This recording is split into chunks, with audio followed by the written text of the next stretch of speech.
মেয়েরা কেন শ্বশুর শাশুড়ির সাথে থাকতে চায় না এইটা নিয়ে প্রচুর মানুষের কমপ্লেন, এবং তারা দেখি যে মেয়ে মানুষের গোষ্ঠী শুদ্ধা ধুয়ে দেয় যে কেন মেয়েরা খারাপ, মেয়েরা খালি বাবা মা করে, মেয়েরা কেন শ্বশুর শাশুড়ির সাথে থাকে না। এইটার যে কি কারণ ভাই, এটা যদি আপনারা মেয়ে মানুষ হইতেন তাহলে তো আপনারা বুঝতেন। আসেন আমি আপনাদেরকে একটু ব্যাখ্যা করি। তো আমার কোলে দেখতেছেন আমার বাচ্চার বয়স কিন্তু কেবল 7 মাস। এখনও তার 8, সরি মানে 8 চলতেছে। তো 8 মাস চলতেছে আমার বাচ্চার, তার মানে রিসেন্টলি আমার বেবি হয়েছে। তো এখন আমি কিন্তু বিদেশে থাকি একা। তো অনেক কষ্ট হচ্ছে আমার বাচ্চা পালতে। তো এখন এরকম যদি কোনো মা থাকেন যে সে শুধুমাত্র একা তার বাচ্চাকে পালতেছে, তো অবশ্যই তার অনেক কষ্ট হবে। তো এই ক্ষেত্রে দেখা যায় যে বাচ্চা সারা রাত জাগে, তো মারও কিন্তু সাথে সাথে জাগতে হয়। আর সারাদিনের কাজকর্ম তো থাকেই, তো সব মিলায় তার কিন্তু ঘুমাতে ঘুমাতে আমি নিজেকে দিয়ে বুঝতেছি যে ভোর হয়ে যায়।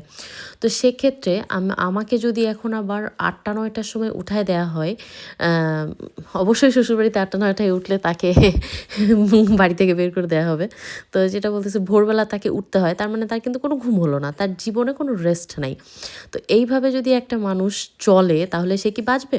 বাঁচবে না। দ্বিতীয়ত আসতেছে যে আমি যখন রান্না করি তখন আমার বাচ্চাকে যদি ঘন্টার পর ঘন্টা, অবশ্যই 2-3 ঘন্টা সময় লাগে, কারণ একবারে অনেকগুলো রান্না করতে হয়। তো আচ্ছা, এই এটা দুই বড় তিন ছোট ঘন্টা করা আমার যায়? বাচ্চাকে না দেখে আমার থাকা করা সম্ভব যায়। না।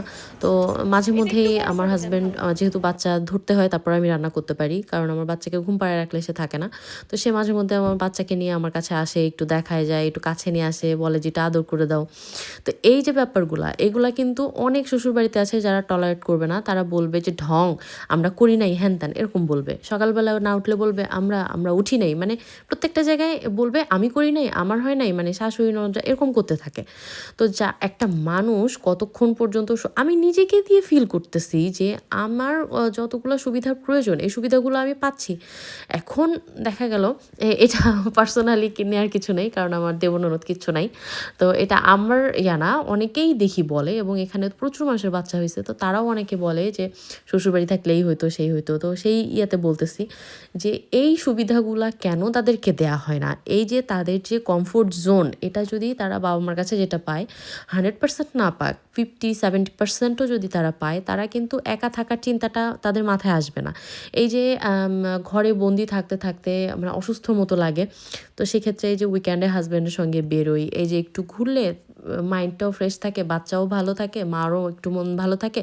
পুরা সপ্তাহটা কিন্তু কাজের একটা এনার্জি থাকে যে ঠিক আছে আমি সারা সপ্তাহ কাজ করতেছি, কষ্ট করতেছি, উইকেন্ডে একদিন অন্তত হাজব্যান্ডের সঙ্গে একটু বেড়াবো, বাচ্চাকে নিয়ে একটু ঘুরবো ফিরবো, আসলে কিন্তু পুরো সপ্তাহের জন্য একটা এনার্জি চলে আসে। তো এটা অনেক ক্ষেত্রে দেখা যায় শ্বশুরবাড়ি এত বেশি কনজারভেটিভ থাকে, এবং তারা এত বেশি হচ্ছে মানে ছেলের বউয়ের প্রতি রুড বিহেভ করে, যে তারা বলবে কেন যেতে হবে, যাওয়া যাবে না, মানে এরকম, মানে তার জন্য মানে তাদের পিছনেটা পার্সোনাল হচ্ছে লাইফ ময়লা বলে ফেলার কিছু জন্য রাখবে না, শুধু। তাদের কোনো রকম সুবিধা দিবে না, সব ক্ষেত্রেই কত তাদেরকে হাইজিন তারা রেস্ট্রিকশন মেনটেন দিয়ে করে। রাখবে। তো সেক্ষেত্রে কেন, তারাও তো মানুষ, তারা কেন থাকতে চাইবে বলেন?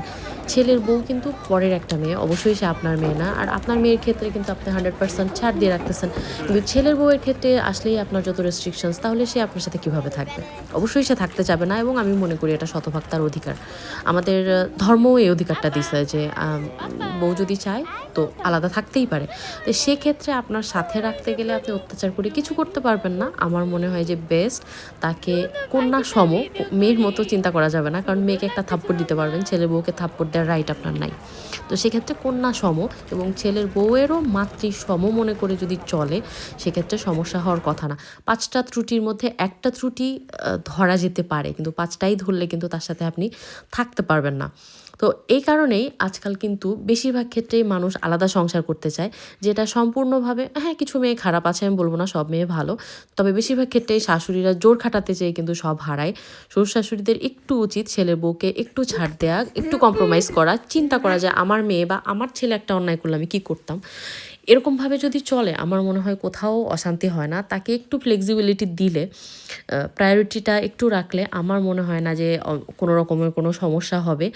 আর খুশি করতে মানুষকে খুব বেশি কিছু লাগে না, হ্যাঁ? আমি এই যে বেড়াতে আসছি, আমার হাসব্যান্ড আমাকে একটা কাঁচের বোতলে কোক কিনে দিছে আর মাথায় ওই যে ওইটাকে কী বলে আমি জানি না। দিবেই না, আমি জোর করে কিনে নিছি। তো দেওয়ার পরে আমি এত খুশি হইছি যে আমার চেহারা দেখেই বুঝতেছেন যে খুশিতে আমি আটখানা হয়ে যাচ্ছি। তো এই তো কি লাগে? কিছুই লাগে না। একটু প্রায়োরিটি দিলেই কিন্তু মানুষ খুশি হয়ে যায়। তো ঠিক আছে, সবাই ভালো থাকেন। টাটা।